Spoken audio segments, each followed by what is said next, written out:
U is ingeskakel op Koepel Stereo 94.9 MHz FM, die 16de Desember, Geloftedag.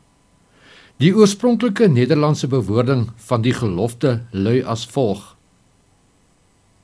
Myne broeders en medengenoten, hier staan wy tans op een oogenblik voor een heilige God van hemel en aarde, om een belofte aan hem te beloven.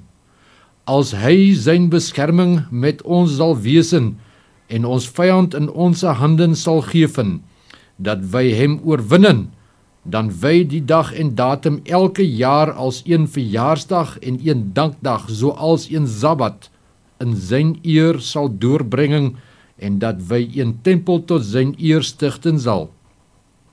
Waar het hem sou behagen, en dat wy ook aan onze kinderen sal zeggen, dat zij met ons erin moeten delen, tot gedagtenis ook voor onze opkomende geslachten, want de eer van zijn naam sal daardoor verheerlijk worden, dat de roem en eer van oorwinning aan hem sal worden gegeven. Amen.